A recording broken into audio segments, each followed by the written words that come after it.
हम चेचक का टीका नहीं बनाते हैं। चेचक हो जाता है तो कहते हैं कि माई जी आगलो और ओकरा पूजा करते हैं महोदय, और जलन से तड़प तड़प के कितना लोग मर जाता है। लेकिन जब विदेश में चेचक का टीका बनता है तो माई जी कहाँ चल जाता है आपका। किस देश में महोदय हमने वॉशिंग मशीन की टेक्नोलॉजी नहीं बनाई, एक जात बनाया, वॉशरमैन बनाया, धोबी बनाया। ये हमारा काम जीवन भर कपड़ा गंदा करना है, तुम धोबी हो, तुम्हारा काम जीवन में कपड़ा धोना। हमने डॉक्टर नहीं बनाया, नर्सिंग होम नहीं बनाया, एक जाति बना दिया, चमैन बनाया कि जिसके यहाँ डिलीवरी होना हो बुला चमैनिया को, और चमैनिया को बुला करके डिलीवरी करवाया। और उसके साथ हमने क्या व्यवहार किया महोदय। तो हमने टेक्नोलॉजी नहीं बनाया, साइंस नहीं बनाया, हमने जात बनाया। हम जगत गुरु शंकराचार्य हम यहाँ पैदा कर लेते महोदय, पूरा जगत के जानने वाला सबसे बड़ा गुरु बना लेते हैं, लेकिन पोलियो का हम टीका नहीं बना पाते। चंद्र ग्रहण हो, सूर्य ग्रहण हो तो गर्भवती महिला को रात रात भर आप खड़ा करा करके रखते। ये आपका संस्कृति है, यही संस्कृति है। किला बनाया, महल बनाया, कोठी बनाया, बंगला बनाया, लेकिन उसमें शौचालय की टंकी न बनाया, उसमें शौचालय नहीं बनाया महोदय। हमने क्या बनाया, एक जात बनाया कि बड़े बड़े लोग पैखाना करेंगे, और जात बनाया, डोम बनाया, मेहतर बनाया कि वो आएगा सुबह और अपने हाथ से उठा के माथा पे फेंकने का काम करे। यही वो मनुस्मृति है जो कहता है कि ब्राह्मण और शूद्र एक आसन पे बैठे तो उसकी चूतर कटवा लो या उसकी चूतर पर दगवा करके देश से निकाला कर दो। क्या किसी कुत्ता, किसी गधा, किसी सुअर के लिए सजा मुकर्रर किया गया होगा महोदय? लेकिन भारत के शूद्रों के लिए ब्राह्मणवादियों ने, मनुवादियों ने इस तरीके का उनके लिए सजा का प्रावधान किया है, और इसको भारत सरकार सेंट्रल यूनिवर्सिटी में पढ़ाने का इजाजत दी है। डॉक्टर अम्बेडकर एक ऐसे डॉक्टर हुए जिन्होंने ब्राह्मणवाद और पाखंडवाद का इलाज किया, उसकी दवाई बताने का काम किया।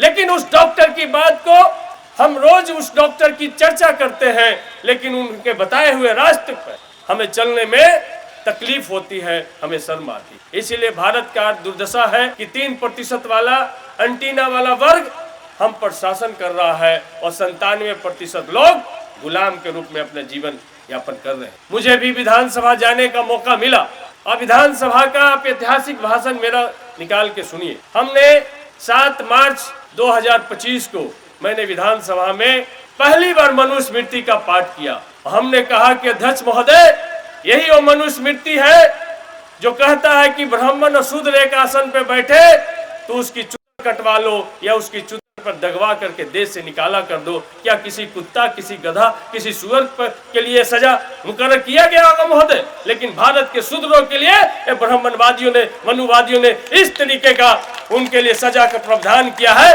और इसको भारत सरकार सेंट्रल यूनिवर्सिटी में पढ़ाने का इजाजत दी है महोदय। और कहते हैं कि सीआरपीसी, आईपीसी से बढ़िया दंड संहिता मनुस्मृति में है। हमने मनुस्मृति का ही पाठ नहीं किया, हमने कहा कि महोदय इस भारत के मनुवाद ब्राह्मणवादी व्यवस्था को समझना है तो कांची लैया की बुक हमने पढ़ा, हिंदुत्व मुक्त भारत की ओर। उसमें उन्होंने स्पष्ट रूप से कहा कि इस देश में हमने किला बनाया, महल बनाया, कोठी बनाया, बंगला बनाया, लेकिन उसमें शौचालय की टंकी न बनाया, उसमें शौचालय नहीं बनाया महोदय। हमने क्या बनाया, एक जात बनाया कि बड़े बड़े लोग पैखाना करेंगे, और जात बनाया, डोम बनाया, मेहतर बनाया कि वो आएगा सुबह और अपने हाथ से उठा के माथा पे फेंकने का काम करे। इस देश में हमने बैल गाड़ी का पहिया नहीं बनाया, हमने एक जात बनाया, कहार बनाया, चंद्रवंशी बनाया कि उसका काम मोटे मोटे तोंद वाला को पालकी पे बैठा के एक जगह से दूसरे जगह ले जाने का काम करे। हमने कहा कि इस देश में महोदय हमने वॉशिंग मशीन की टेक्नोलॉजी नहीं बनाई, एक जात बनाया, हमने वॉशरमैन बनाया, धोबी बनाया। ये हमारा काम जीवन भर कपड़ा गंदा करना है, तुम धोबी हो, तुम्हारा काम जीवन में कपड़ा धोना। हमने एक जात बनाया, हमने एक जात बनाया, हमने लेदर टेक्नोलॉजी नहीं बनाया, जूता चप्पल बनाने का टेक्नोलॉजी नहीं बनाया, एक जात बनाया, चमार बनाया कि तुम्हारा काम जूता और चप्पल बनाना है, और जरूरत पड़ा तो जूता और चप्पल खाना भी है तुम्हारा काम। ये व्यवस्था हमने बनाया महोदय। हमने इस देश में दूध सबके लिए अनिवार्य किया कि भाई सब लोग दूध पीना बहुत अच्छी बात है, लेकिन गाय पालना सबकी बात नहीं है, इसलिए एक जात बनाया, गोवाला बनाया। और अध्यक्ष महोदय भी बैठे थे, नंद किशोर यादव जी, हमने कहा कि महोदय जात बनाया, गोवाला बनाया, गोवार बनाया यादव बनाया कि तुम गाय भैंस पालेगा, दूध दूह के हमरा ही रोज रोज पहुंचा देना, ये तुम्हारे इसलिए की जात हमने बना दी। ये भारत का मनुवाद, ये भारत का ब्राह्मणवाद। हमने स्पष्ट रूप से इस देश में बाल कटिंग के लिए हेयर कटिंग टेक्नोलॉजी नहीं बनाया, हमने एक जात बनाया, नाय बनाया, ठाकुर बनाया कि तुम्हारा काम बाल काटना है, तुम्हारा काम बाल नाखून काटना है। हमने डॉक्टर नहीं बनाया, नर्सिंग होम नहीं बनाया, एक जात ही बना दिया, चमैन बनाया कि जिसके यहाँ डिलीवरी होना हो बुला चमैनिया को, और चमैनिया को बुला करके डिलीवरी करवाया। और उसके साथ हमने क्या व्यवहार किया महोदय? तो इस तरीके से भारत के एक एक जात का विश्लेषण कीजिए। तो हमने टेक्नोलॉजी नहीं बनाया, साइंस नहीं बनाया, हमने जात बनाया।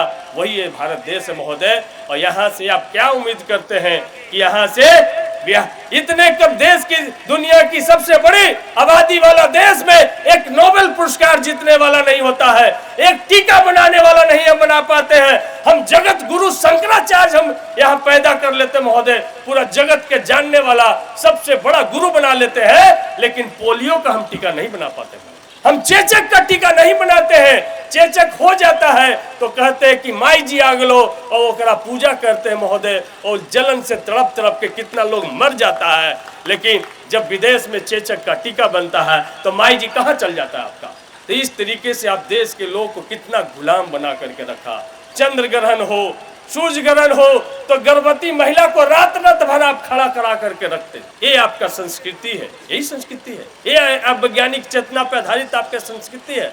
तो अर्जक संघ की भूमिका आज के डेट में, अर्जक संघ की भूमिका आज जब पाखंडवाद, मनुवाद और पूंजीवाद का जब गठजोड़ हो गया है और भारत में शासन और सत्ता उसके हाथ में चला आया है, तो पाखंडवाद के खिलाफ में अर्जक संघ की वही भूमिका है जो आजादी की लड़ाई में भगत सिंह की भूमिका थी। जिस तरीके से ज्योतिबा फूले, सावित्रीबाई फूले ने संकल्प के साथ में पाखंडवाद के खिलाफ में लड़ने का काम किया, चाहे संत कबीर, संत रैदास ने पाखंडवाद को धज्जी उड़ाने का काम किया, वही भूमिका आज अर्जक संघ की होनी चाहिए। और अर्जक संघ, हम तो कहते हैं कि अर्जक संघ वैज्ञानिक सोच का एक विश्वविद्यालय है। अर्जक संघ का एक व्यक्ति उनके जगत गुरु पे भारी है। अर्जक संघ का एक साधारण व्यक्ति सीढ़ी 408 सीढ़ी जगत गुरु कोई भी आ जाए उनके ऊपर भारी है, उनके सवालों का जवाब वो नहीं दे सकते हैं। इसलिए आज अर्जक संघ की प्रासंगिकता बहुत महत्वपूर्ण है। और आज हम जिस जगह पे इस राष्ट्रीय सम्मेलन को कर रहे हैं, ये बोध गया की धरती है, जहाँ से तथागत महामानव गौतम बुद्ध ने पूरी दुनिया को सत्य, हिंसा, करुणा, दया का शिक्षा दिया।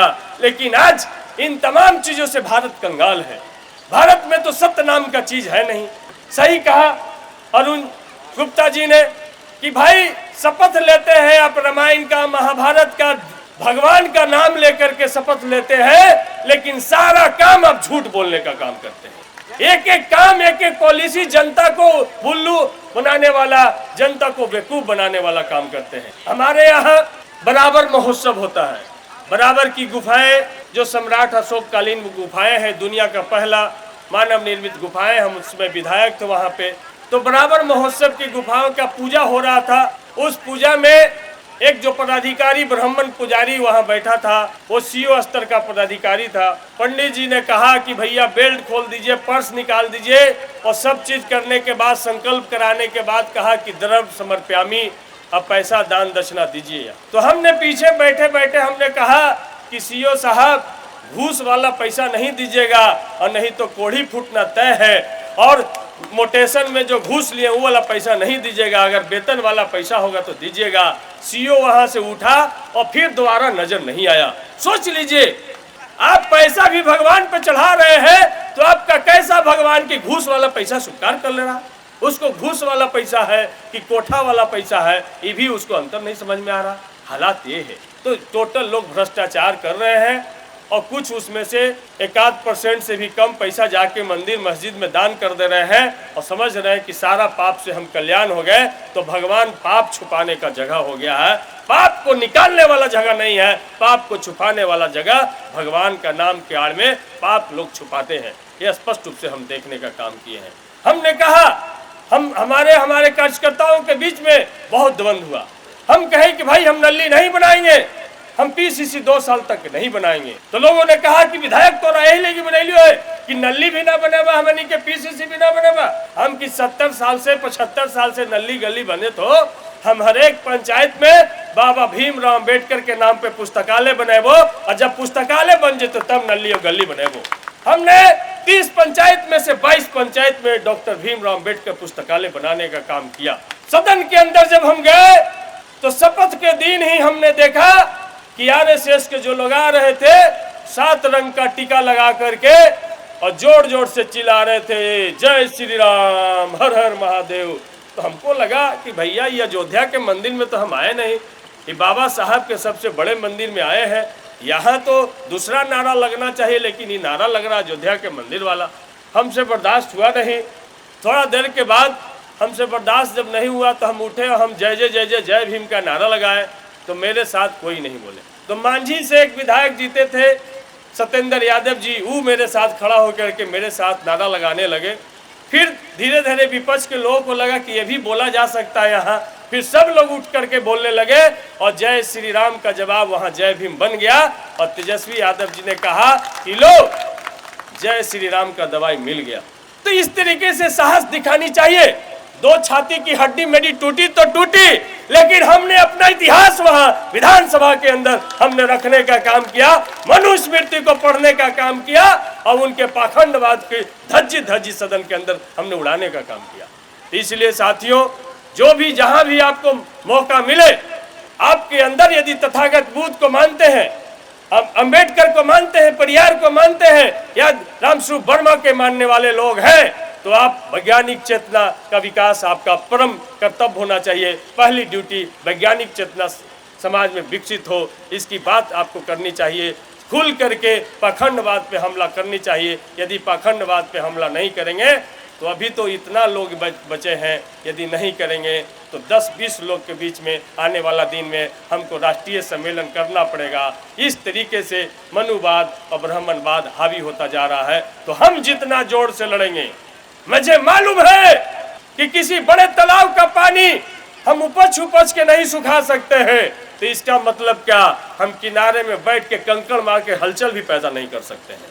तो अर्जक संघ पूरे देश में हलचल पैदा कर सकता है। अर्जक संघ मनुवाद पाखंडवाद के खिलाफ में हलचल पैदा कर सकता है, और जब हलचल पैदा करेंगे तो नई पीढ़ी आपके साथ में आने के लिए तैयार है। पुरानी पीढ़ी और नई पीढ़ी के बीच में सामंजस्य का काम करना होगा, गठजोड़ का काम करना पड़ेगा। पूंजीवादी, ब्राह्मणवादी, मनुवादी ताकतें गठबंधन बना करके सरकार बना लेती है, तो हम भी समान विचारधारा वाले लोग, हम भी गठबंधन बना करके मनुवाद पाखंडवाद के खिलाफ में लड़ाई लड़ेंगे। ये संकल्प लेना होगा और इस राष्ट्रीय सम्मेलन से ये तय होना चाहिए। हमारा एक आग्रह है कि हम गठबंधन बनाने का एक प्लेटफॉर्म बने कि सारे समान विचारधारा वाले लोग जो अलग अलग लड़ रहे हैं, एक एजेंडा पे, एक तरीके से पाखंडवाद और मनुवाद के खिलाफ में, पूंजीवाद के खिलाफ में हम एक एजेंडा बना करके एक साथ लड़े। नहीं तो शिक्षा, स्वास्थ्य, रोजगार, वोट का अधिकार तमाम चीज छीने जाएंगे। चाहे ईवीएम हो, SIR हो, आपके वोट जब चाहे काटे जाएंगे, आपको वोट देने से वंचित किए जाएंगे। तो यदि हम नहीं लड़ेंगे तो लोकतंत्र भी सुरक्षित नहीं, आपका जीवन भी सुरक्षित नहीं रहेगा। इन्हीं बातों के साथ बहुत सारे वक्ता हैं, हम अपनी बात को समाप्त करते हैं एक लाइन बोल करके कि उठा है तूफान, जमाना बदल रहा। अब जागा है गांव घर का नौजवान, जमाना बदल रहा। अब इन काली कुटिया से भी देखो फूट रहे हैं उजाले, अब थर थर थर थर कांप रहे हैं ये हाफ पैंट वाले, ये 2 दिन का मेहमान, जमाना बदल रहा।